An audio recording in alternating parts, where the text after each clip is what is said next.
اور اہل حیرہ کی عربی زبان ترجمان نے کہا کہ اس خط کو کھولیں اور اس کے مدرجات پڑھ کر مجھے سنائیں۔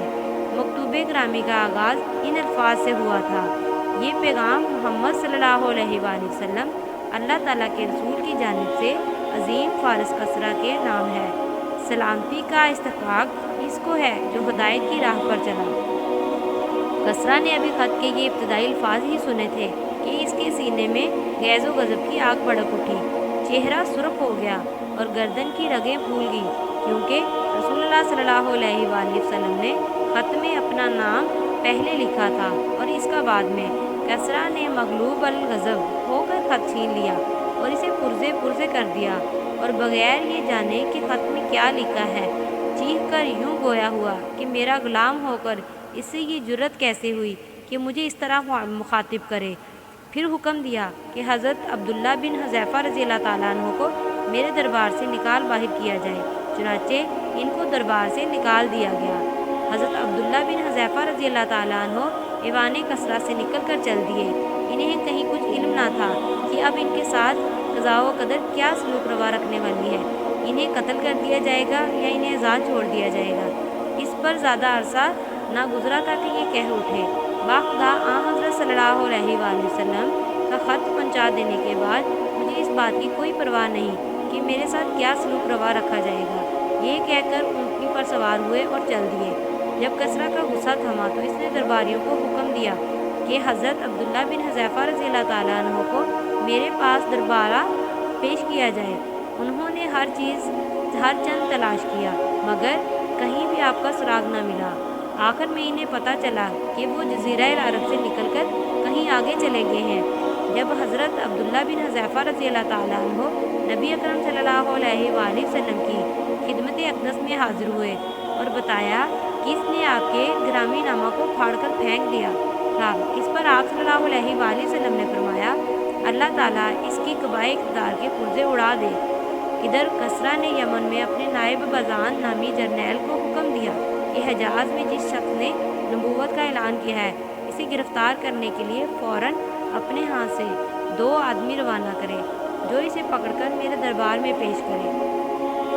بازان نے رسول اللہ صلی اللہ علیہ وآلہ وسلم کی گرفتاری کے لیے اپنے 2 مضبوط جرنیل ایک خط دے کر مدینہ منورہ روانہ کر دیے۔ اس خط میں لکھا تھا کہ خط دیکھتے ہی بلا تاخیر ان کے ہمراہ کسریٰ کے دربار میں پہنچ جائیں۔ انہیں یہ بھی تاکید کی اس شخص کو پوری طرح کھوج لگائیں اور اس کے بارے میں پوری معلومات حاصل کریں۔ یہ دونوں شخص تیزی سے سفر کرتے ہوئے پہلے طائف پہنچے۔ قریش کے چند تاجروں سے ان کی ملاقات ہوئی، ان سے حضرت صلی اللہ علیہ وآلہ وسلم کے بارے میں دریافت کیا۔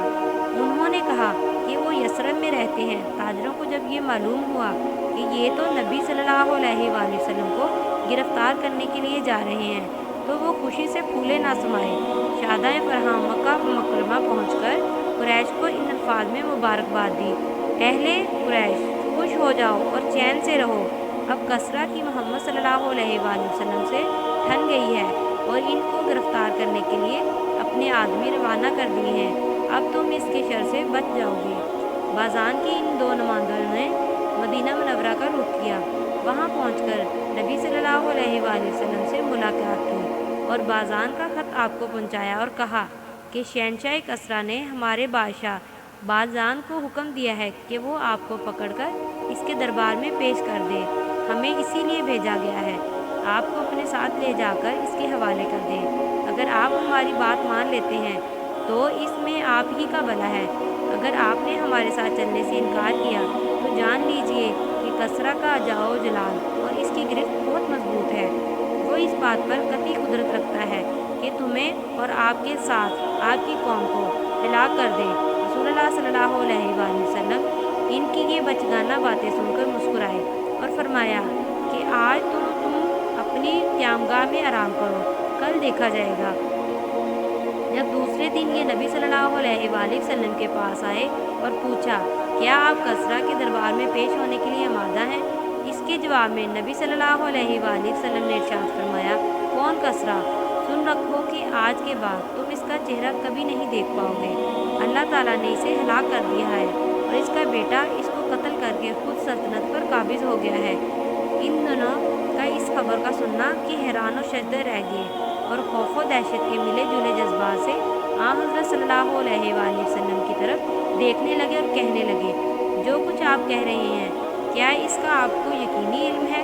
کیا یہ وحشت اثر خبر ہم بازان تک پہنچا دیں؟ آپ نے ارشاد فرمایا، ہاں یہ سچ ہے، اس کے ساتھ ساتھ یہ بھی اسے بتا دینا کہ دین اسلام کا دائرہ کسریٰ کی سلطنت تک پھیل جائے گا۔ تم اگر اسلام قبول کر لو تو ہم وہ سبھی تمہارے حوالے کر دیں گے جو اب تمہارے پاس ہے، گویا اس صورت میں تمہاری موجودہ حکمرانی اپنی قوم پر بدستور قائم رہے گی۔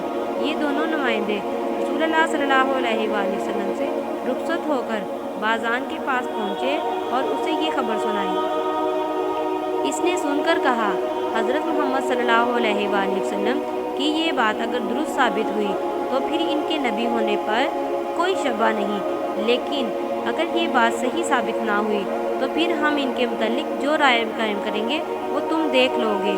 ابھی زیادہ عرصہ نہ گزرا تھا کہ بازان کو کسریٰ کے بیٹے شیریہ کا خط موصول ہوا، جس میں یہ تحریر تھا، میں نے کسریٰ کو مار ڈالا ہے اور مارا بھی اس لیے ہے کہ اپنی قوم کا انتقام لے سکوں۔ اس نے اپنے عہد و اقتدار میں میری قوم کے شرفاء کا قتل عام شروع کیا تھا، یہی نہیں اس نے ان کی عورتوں کی بے حرمتی بھی کی اور ان کے مال و دولت کو غصب بھی کیا۔ میرا یہ خط جب تمہارے پاس پہنچے تو تم میری حلقہ بگوشی اختیار کرنا۔ بازان نے شیریہ کا خط بہت پڑھا تو خط کو ایک طرف پھینک دیا اور اسلام کا حلقہ بگوش ہو گیا، اور اس کے ساتھ بلاد یمن کے تمام فارسی النصر باشندے بھی مسلمان ہو گئے۔ یہ تو حضرت عبداللہ بن حذیفہ رضی اللہ تعالیٰ عنہ کی فارس کے بادشاہ کسریٰ کے ساتھ ملاقات کی دلچسپ داستان ہوئی۔ قیصر روم کے ساتھ ان کی ملاقات کی تفصیلات کیا ہیں؟ قیصر کے ساتھ آپ کی ملاقات کا واقعہ حضرت عمر بن خطاب رضی اللہ تعالیٰ عنہ کے دور خلافت میں پیش آیا۔ یہ بھی ایک عجیب و غریب داستان ہے۔ 19 ہجری میں حضرت عمر بن خطاب رضی اللہ تعالیٰ عنہ نے جنگ کے لیے مجاہدین اسلام کا ایک لشکر روانہ کیا، جس میں حضرت عبداللہ بن حذیفہ رضی اللہ تعالیٰ عنہ بھی شریک تھے۔ بادشاہ روم کے پاس لشکر اسلام کے متعلق خبریں برابر پہنچ رہی تھی اور اسے معلوم تھا کہ مجاہدین اسلام پختہ حوصلے، سچائی کے خوگر اور راہ خدا میں اپنی جانیں نثار کرنے کے جذبے سے سرشار ہیں۔ اس نے اپنے فوجیوں کو یہ حکم دے رکھا تھا کہ اگر لشکر اسلام میں سے کوئی قیدی ہمارے ہاتھ لگے تو اسے زندہ پکڑ کر میرے پاس لے آنا۔ اللہ کا کرنا ایسا ہوا کہ حضرت عبداللہ بن حذیفہ رضی اللہ تعالیٰ عنہ کو رومی فوج نے گرفتار کر لیا اور قیصر کے سامنے حاضر کیا۔ اسے یہ بتایا کہ ہم ایسے شخص کو گرفتار کر لائے ہیں جو محمد صلی اللہ علیہ وآلہ وسلم اور ان کے ساتھیوں میں سے ہے، جنہوں نے سب سے پہلے دعوت اسلامی کو قبول کیا۔ جب حضرت عبداللہ بن حذیفہ رضی اللہ تعالیٰ عنہ کو بادشاہ روم کے سامنے پیش کیا گیا تو اس نے آپ کو بنظر غائب دیکھا، پھر کہنے لگا، میری ایک تجویز ہے۔ حضرت عبداللہ نے فرمایا، وہ کیا؟ اس نے کہا، میری تجویز ہے کہ آپ عیسائیت قبول کر لیں۔ آپ کو میری یہ تجویز اگر منظور ہو تو میں آپ کو آزاد کر دوں گا اور آپ کے ساتھ عزت و تکریم کا معاملہ روا رکھوں گا۔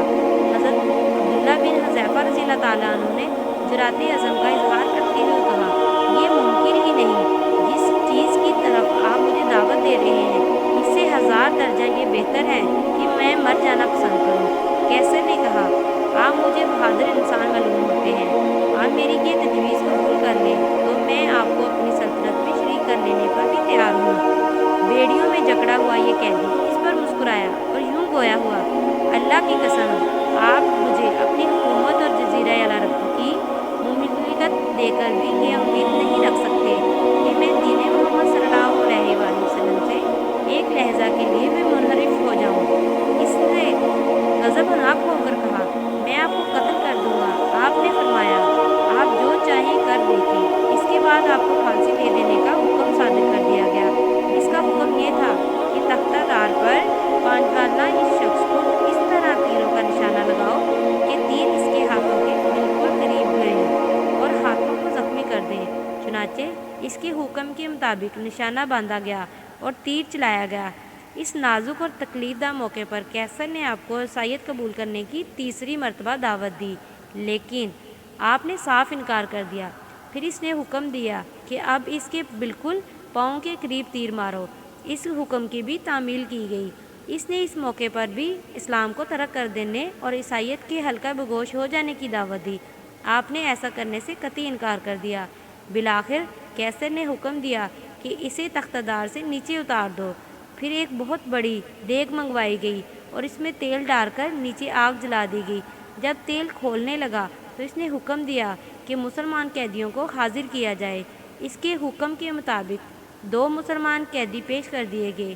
دیکھتے ہی دیکھتے ان میں سے ایک کو کھولتے ہوئے تیل میں پھینک دینے کا حکم دیا۔ گرم اور کھولتے ہوئے تیل میں گرتے ہی اس کا گوشت پوست چٹکنے لگا اور چشمے زدن میں کھال ہڈیوں سے الگ ہو گئی۔ اس کے بعد وہ حضرت عبداللہ بن حذیفہ رضی اللہ تعالیٰ عنہ کی طرف متوجہ ہوا اور کہنے لگا، اب بھی موقع ہے، عیسائیت کو قبول کر لو۔ آپ نے پہلے سے بڑھ کر دعوت کو ٹھکرا دیا۔ جب قیصر حد درجہ مایوس ہو گیا تو اس نے چاروں نچار انہیں کھولتے ہوئے تیل میں پھینک دینے کا حکم دیا۔ جب آپ کو دیگ کے پاس لایا گیا تو آپ کی آنکھوں سے بے اختیار آنسو ٹپک پڑے۔ قیصر کے حواریوں نے جب یہ دیکھا تو عرض کی، حضور یہ تو سچ مچ رو رہا ہے۔